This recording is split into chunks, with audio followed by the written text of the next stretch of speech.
Hi students, welcome to lesson number 6 on traditional Hindu social organization and Vedic Indian society with regard to Varna system, ashrama system and pursharthas. Hinduism is the basis of Hindu social organization and it is the world's oldest religion, followed by several racial and ethnic groups. It is the third largest religion besides Christianity and Islam. Roughly 95% of the world's Hindus live in India. Hinduism is unique in that it is not a single religion but a compilation of many traditions and philosophies. The Hindu sacred texts deal with the ethical behavior of an individual, of a family and of society in general. The origin of the word Hindu is geographical and related to those living in the Indian subcontinent. Sindhu River was referred as Hindu by Persian and the Greeks, and it was first used to mean to those who lived in Al-Hind but were not Muslims. The Arabs, the Turkish, the Afghans and the Mughals had to differentiate between the believers and the non-believers. They used the word Hindu for non-believers. The term Hinduism was crystallized for describing Hindus as amorphous subordinate and non-believers. Hindu philosophy. The Hindu view of life is built in the doctrines of samsara, the cycle of rebirth, and karma, the universal law of cause and effect, and that one's actions directly determines one's life, both present and future lives. Hindus hold that the universe is populated by numerous deities and spiritual beings, that is gods and goddesses, who actively influence the world. The tradition is typically divided into 4 major sects: Shaiva, devotees of Lord Shiva; Vaishnava, devotees of Lord Vishnu; Shakta, devotees of the goddesses; and Smarta, those who understand the ultimate form of the divine to be abstract and all-encompassing Brahman. The Hindu philosophy believes in the continuity of the present, with the past in which it is rooted and its projection into the future. The Hindu respect for tradition has a purpose.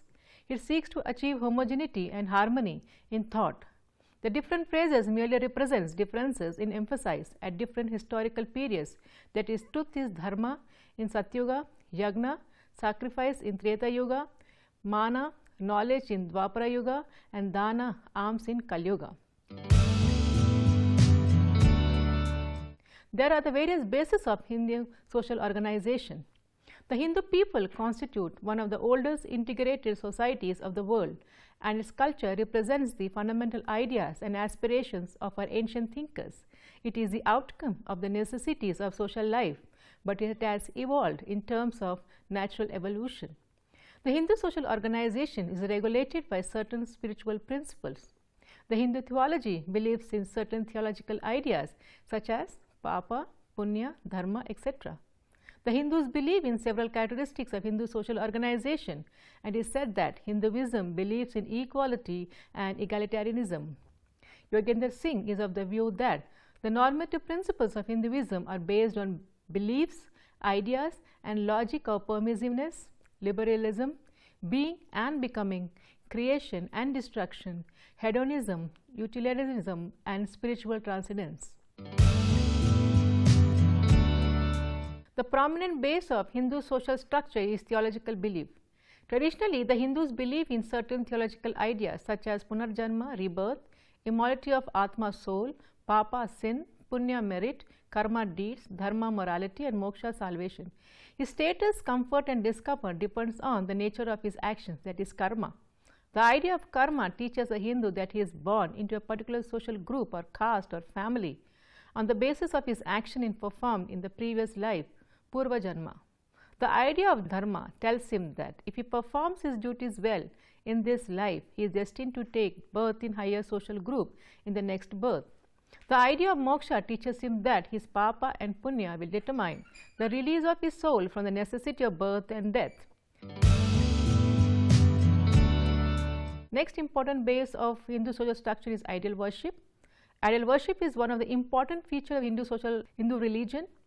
The Hindus are divided in different sects, and therefore uniformity is not maintained in worshipping a particular idol. Idols vary along with variation in sects, Rama, Krishna, Shiva, Ganesh and others, and they may be worshipped regularly in the temples or on specific occasion. Third, Base is the harmony. It is believed in Hinduism that harmony is manifested among various aspects of social life, as there is harmony between the various parts of the body. Religion and rituals have interconnections, and likewise every aspect of social life and actions are interrelated. It is also said that a man performs action mentally or through spoken word or through body reaction known as manas, vacha and karmaya respectively. Hierarchy is the important base of Hindu social structure. It tends to persist in Hinduism in terms of division of varna and caste system and charismatic quality of gunas such as sattva, rajas and tamas.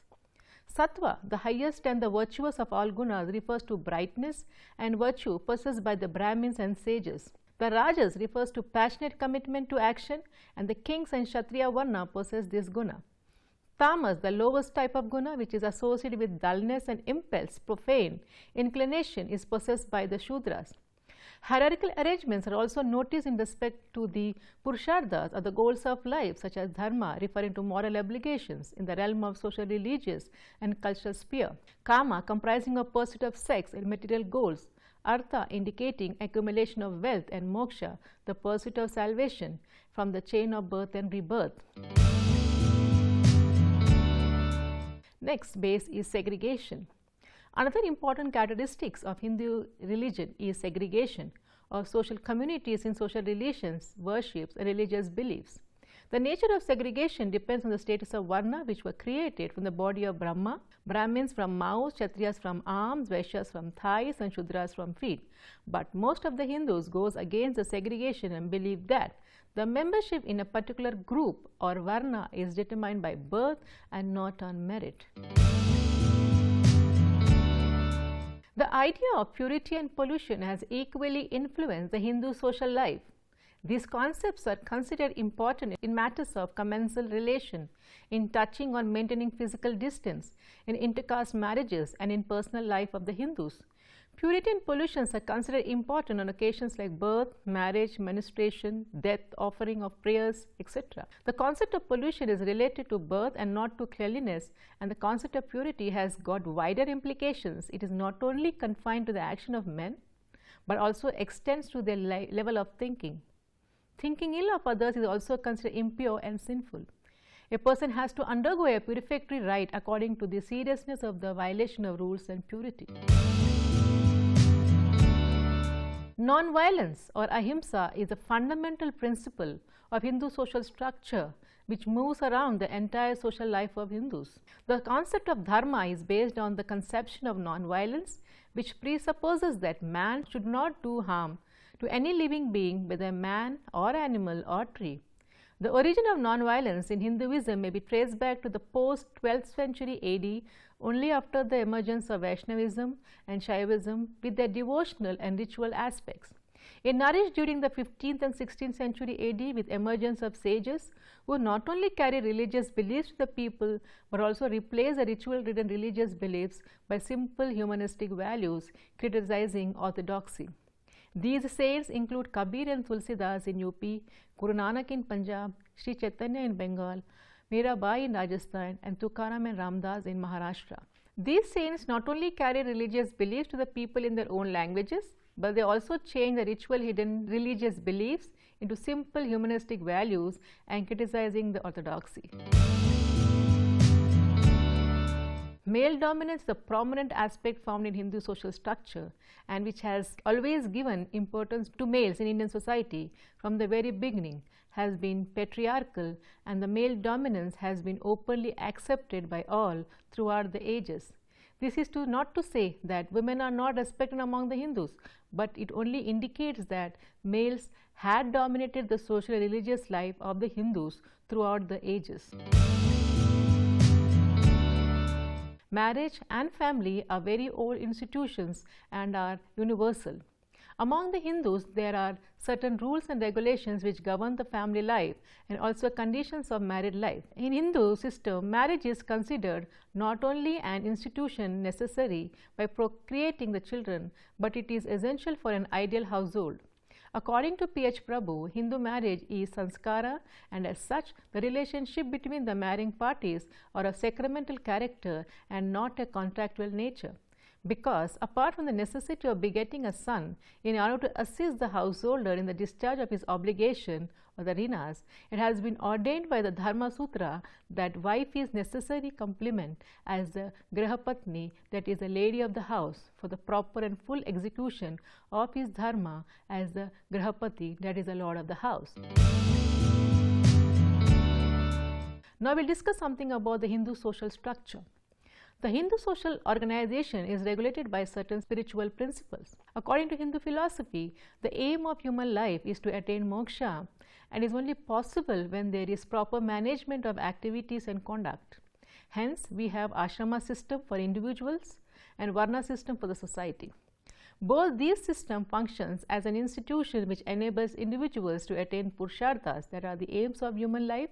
The principal elements of Hindu philosophy can be explained as follows.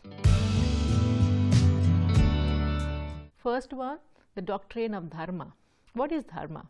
Dharma is the righteous way of living. It is a code of right action and stands for truth as well as the law of evolution. Dharma is conformity of truth. By dharma, the weak defeats the stronger. According to Vaishika philosophy, dharma is that which leads to improvement and liberation.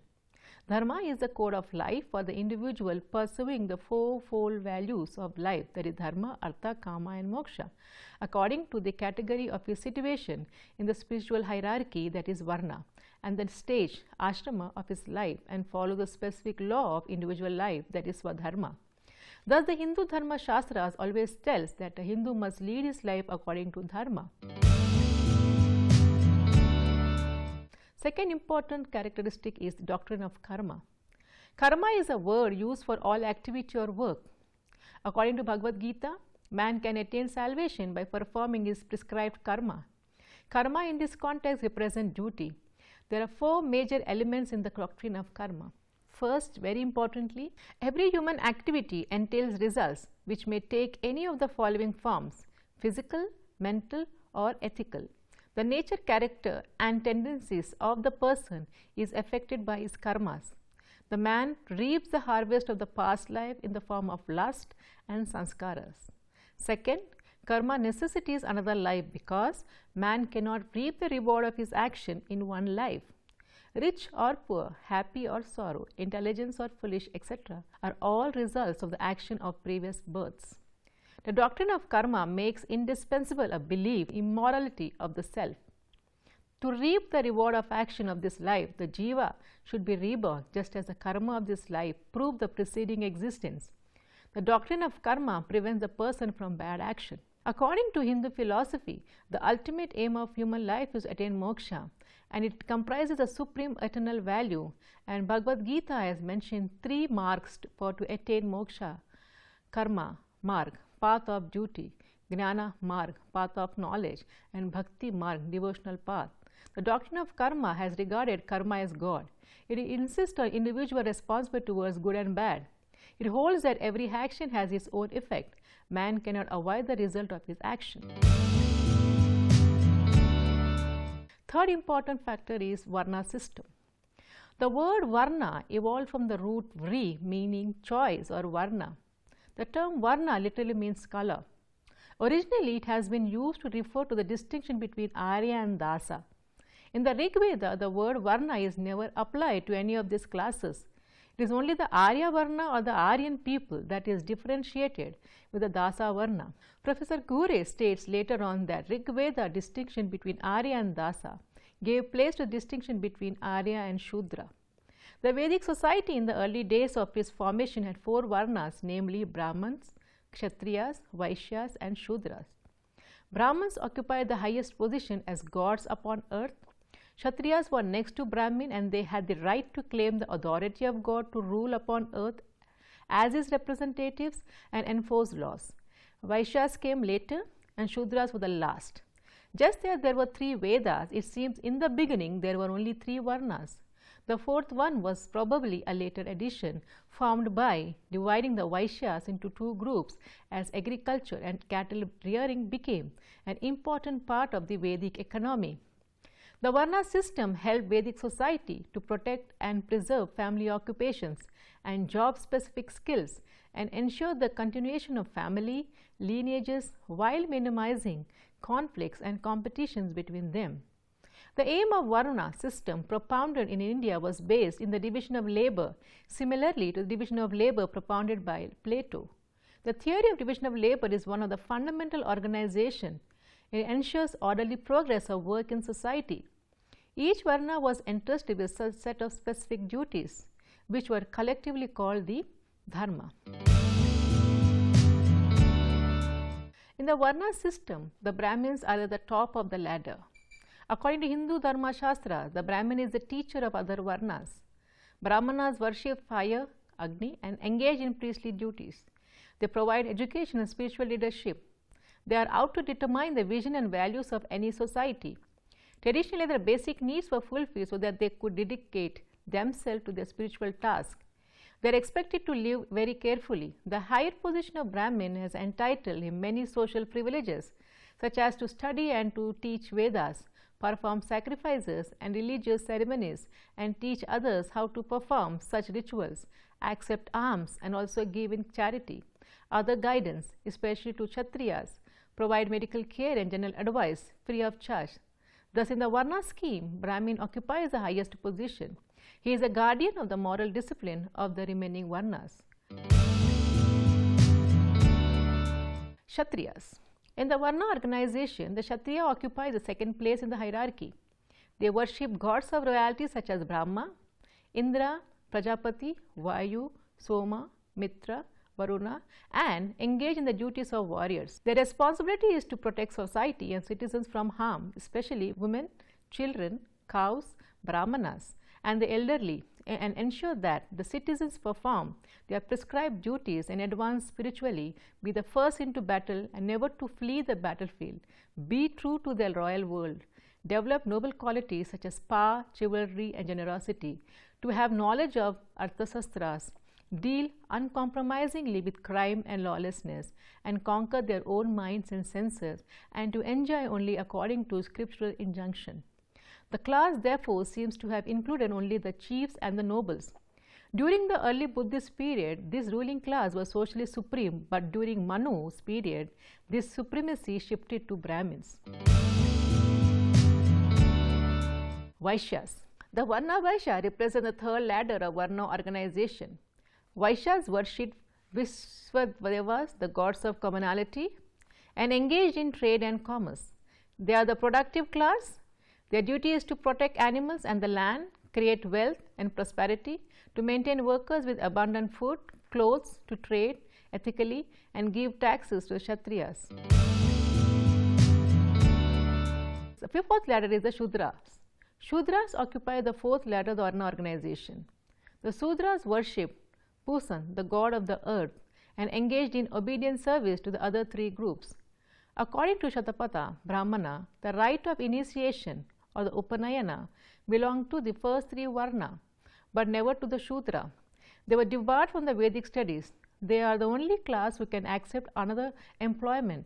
Their duties include rendering service to the others, take pride in their work, and to maintain loyalty and to follow the general moral principles. Thus, in Vedic times, Varnas carried a lot of importance, especially in case of people who practice the Vedic Dharma and adhere to its established traditions and practices. Another important characteristic of Hindu social structure is the ashrama system. Ashrama Vyavastha is a fundamental for Hindu social life. According to Hindu philosophy, life is divided into 4 stages or ashramas. The literal meaning of word ashrama is a halting or resting place. Ashrama signifies halt, a stoppage or a stage of rest in the journey of life to prepare a man for further journey. The word ashrama is derived from the Sanskrit word shrama, which means to exert oneself. Hence, ashrama stands to mean the place where executions are performed. The action of performing such execution is initiated. According to Radha Kamal Mukherjee, the scheme of 4 stages of life, each with its proper kind of discipline and toil, defines for each individual appropriate right as well as duties and obligations. According to Hindu philosophy, life is divided into 4 stages or ashramas, that is brahmacharya, grihastha, vanaprastha and sannyasa. Every stage has its own duties and function. The theory of pursharthas is given concrete expression in the Hindu scheme of ashramas. Each ashrama has its own duties and function. By passing through these ashramas and by performing the prescribed duties, a man can prepare himself for moksha. The 4 ashramas are: the first one, the brahmacharya ashrama. The first stage of life is called brahmacharya ashrama. A person enters this ashrama through the performance of upanayana ceremony. Through this initiation rite, a person is said to be reborn, that is bija. The age of initiation into the first stage of life differs from varna to varna. The initiation ceremony takes place for a Brahmin at the age of 8, for Kshatriya at the age of 10 and a Vaishya at the age of 12 years. The Shudra child is not allowed to go through the first stage, as he is traditionally not allowed to have education. In this stage, the student's education begins at the residence of a teacher at Gurukula. The student is required to learn the Vedas, which contain the cultural traditions of the Aryans. His speech and thought must be pure and guarded by the studies of the Vedas. The life of the student is regulated in such a manner that there is a balanced development of personality. Strict discipline is required of a pupil and he must lead a hard life. He is required to restrain his senses. The control over the senses also means control over sex desires. The student must observe complete celibacy. The life of brahmachari is a life of discipline, and this ashrama is completed by the man at the age of 25. The duties of studentship include the life of austerity, service to teacher, reverence and respect. When a pupil completes activities of ashrama, he is considered to be a vidwan or a man of learning. Thus, in other words, brahmacharya is a period of training and discipline. It molds a youth towards a life of duty. The second stage of the human life is the grihastha ashrama. With the completion of the life of studentship, the second stage of life begins, which is called grihastha ashrama, or the life of a householder. This stage starts with his marriage ceremony. Marriage is more a social obligation, as its main purpose is the performance of dharma and the perpetuation of family, as well as the continuation of the group through progeny. It is necessary for him to secure a dharma patni to practice dharma, and on the other hand, a girl should also be married because her religious life starts from marriage. According to Hindu ideal, there is no other upanayana for a girl except marriage. Marriage is for girls what upanayana is for boy. After marriage, the husband becomes the guru of the wife. The grihastha ashrama enables the man to repay his runas, debts, namely the debt to God, Deva Runa, the debt to ancestors, Pitra Runa, and the debt of the saga, a sage, Rishi Runa. Apart from this, a householder is also supposed to offer food to animals, saints, and anybody who happen to pass through by chance. Grihastha ashrama is a period of fulfillment of social responsibilities and is mainly meant for the satisfaction of man's material and emotional urges, that is, artha and kama. The Hindu as a householder is expected to fulfill his executive and instinctive urges within the framework of dharma. The age at which a person enters this ashrama is about 25 years. The third stage is the vanaprastha ashrama. It is the third ashrama of life, and an individual, after discharging duties and obligation of a householder, is expected to enter this stage at the age of 50. In the vanaprastha ashrama, a person has to leave his family and place of living and is expected to hand over all the household responsibilities to his grown-up children, and he must go to the forest. The individual dedicates himself to a life of spiritual contemplation. The person must live in the forest to bring under control his senses of enjoyment. He must practice tapas, penance, to purify his body and soul. He indulges in the life of worship, silence and meditation, and leads a life of self-control and friendliness and charity to others. It is believed that if a person dies during vanaprastha ashrama, will attain moksha. It is for the sake of humanity a vanaprasthani lives in the forest along with his wife to facilitate the performance of social duties. The affiliations and associations of the householder comes to an end in this stage. Sannyasa ashrama. It is the last stage of life. The person enters the last ashrama, that is sannyasa ashrama, at the age of 75. The primary goal of this stage is to attain moksha. In this ashrama, a person breaks off all attachment with the world. He is expected to devote his entire life towards meditation to recognize subtle nature of the Supreme Soul and its presence in all organisms, both the highest and lowest. According to Dr. S. Radhakrishna, the sannyasi is the supreme social man, a parivrajaka, a wandering teacher who influences spiritual standards, though he may live apart from the society. Thus, the aim of the ashrama system is to perform the ashrama dharma. The ashrama dharma is not only social in its implications, but it emphasizes renunciation of the world in the vanaprastha and sannyasa ashramas. Ashrama system is a way of training through which the individual is to attain his end, that is moksha. It helps him to order and organize his life instead of leaving it as a bundle of conflicting desires. Now, we discuss upon the pursharthas or the three vargas. The concept of pursharthas is closely connected with ashrama system. There are 4 goals of life which every Hindu ought to pursue. In ashrama system, individual is oriented towards the management of pursharthas or aims of life. According to P.N. Prabhu, we speak of these pursharthas as a psycho-moral basis of the ashrama theory because on the one hand the individual receives a psychological training through the ashramas in terms of lessons in the use and management of pursharthas, while on the other hand in actual practice he has to deal with the society in accordance with these lessons. According to Hindu Dharma, there are 4 pursharthas. They are dharma, artha, kama and moksha. What is dharma? The word dharma is derived from the Sanskrit word dhri, which means to hold together or to preserve. Dharma is so called because it protects all dharmas, preserves all that is created. Dharma means truth and the right way of living.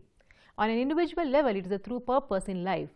Dharma also refers to be conscious in our actions, words and thoughts, to have compassion and sensitivity to the needs of others and to be awake to the existence of the divine within you. Ultimately, dharma leads you to remember who you really are. K.M. Kapadia is of the view that dharma provides a link between artha and kama. He believes that if a person devotes all his energies to the satisfaction of basic urges, then life becomes undesirable and even dangerous. Therefore, some power or force is required to regulate and control mankind.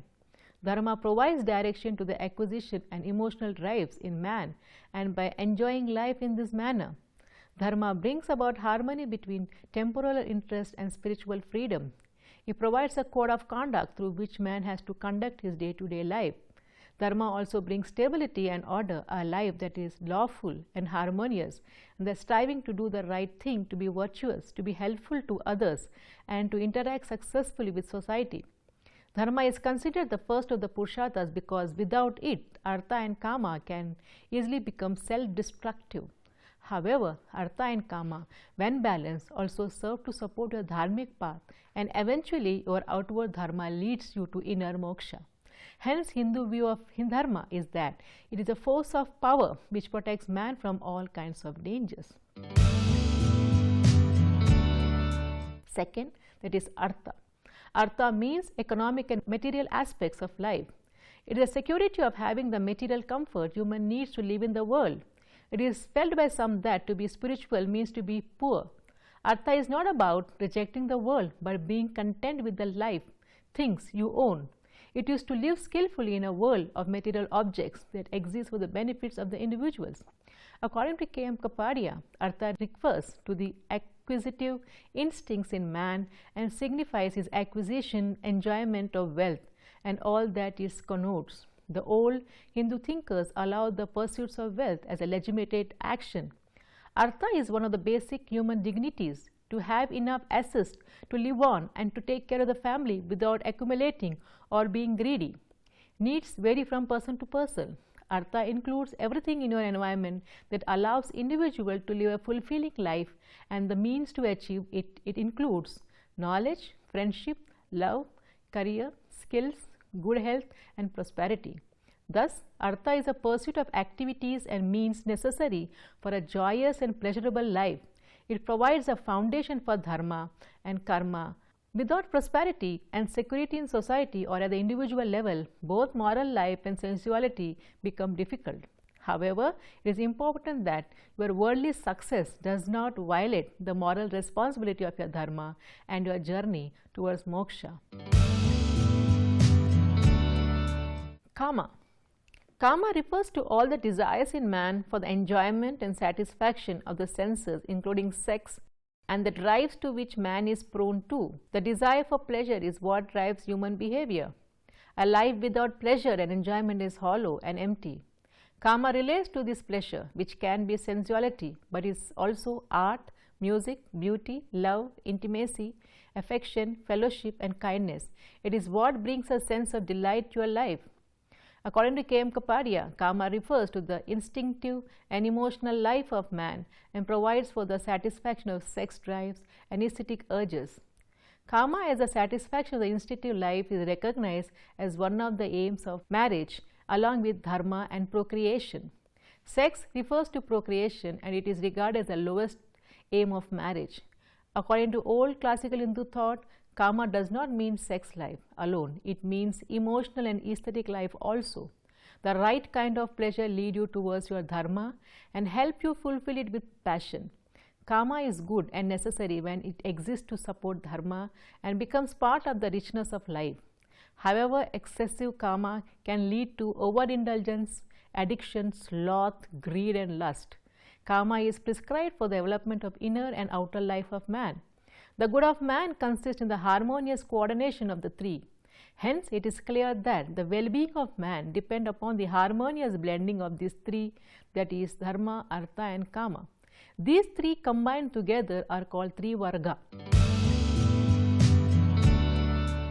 Moksha. The ultimate end of life is to attain moksha. When a person performs the above mentioned three pursharthas or the three vargas, he can think of salvation. According to Kapadia, moksha represents the end of life, the realization of inner spirituality in man. Moksha is self-discipline that is so perfect that it becomes unconscious, second nature, and unworldly understanding and a state of bliss. This liberation comes from a life lived with inner purity, alert mind led by reason, intelligence, and realization of the Supreme Self who dwells in all beings. Thus, moksha is seen as a final release from the life's illusion. The Upanishads describe the liberated individual as one who treats others with respect, regardless of how others treat him or her, returns anger with soft and kind words, doesn't expect praise from others, never injures or harms any life form, is as comfortable being alone as in the presence of others, and is humble of clear and steady mind, straightforward, compassionate as well as patient. This lesson revolves around the traditional Hindu social organization. Here we discussed about the dharma, karma, varna vyavastha, ashrama vyavastha and pursharthas, which are the important aspects of Hindu social organization. The greatest contribution of Hindu philosophy to human thought is the concept of dharma. Dharma means to hold together and to preserve. There are three kinds of dharma, the ashrama dharma, the varna dharma and swadharma. According to Hindu philosophy and the Purusha Sukta, hymn of Rig Veda, there is a description of division of society in the four orders or varna, Brahmana, Kshatriya, Vaishya and Shudra. The four varnas compare the society with the giant physical structure of Creator, Brahma, having the Brahmana, the Kshatriya, the Vaishya and the Shudra as his head, arms, thighs and feet of the Brahma respectively. The functions of each varna are specified. The Brahmin is the teacher, the Kshatriya the warrior, the Vaishya the trader and the Shudra is the serviceman and services all the time upper three varna. Each varna occupies a definite rank in the social order. As the society is divided into four orders, similarly the progress of human life is also divided into several stages. Human life is divided into four distinct stages known as ashramas. The ashrama system concerns the four stages of life, the brahmacharya, the grahastha, the vanaprastha and the sannyasa. Each stage has definite duties and function. This scheme is ideally meant for males of the twice born caste, that is the Brahmin, Kshatriya and the Vaishyas. The first stage, brahmacharya or studentship under the teacher, a strict celibacy, comes to an end at the age of 25 when the boy marries and enters the second stage, that is the grahastha ashrama or a householder's life. At the approach of the old age, the householder enters the stage of vanaprastha or relative withdrawal, where he was expected to detach himself from family. Finally, he has to renounce the world or take sannyasa and preach the truth in the society which he had experienced in his life. Hence, along with the scheme of ashrama, we find a parallel system of pursharthas. These pursharthas are closely connected with the ashrama, and it is a fundamental principle of Indian social ethics. The pursharthas include dharma, right conduct, artha, wealth, kama, satisfaction of biological needs, and moksha, self-realization. Dharma, artha, and kama are called as the three vargas, which relate to the objects of the world. Duty, wealth, and sex indicates ethical ideas, physical means, and biological, mental, and vital desires of man respectively. Hindu Dharma Shastras interpreted three varga as means of liberation. Thus, the entire life of a Hindu is influenced by the doctrine of dharma, karma, and pursharthas, and according to Hindu philosophy, the ultimate aim of human life is to attain moksha, and it is possible when one follows the path of knowledge and path of karma.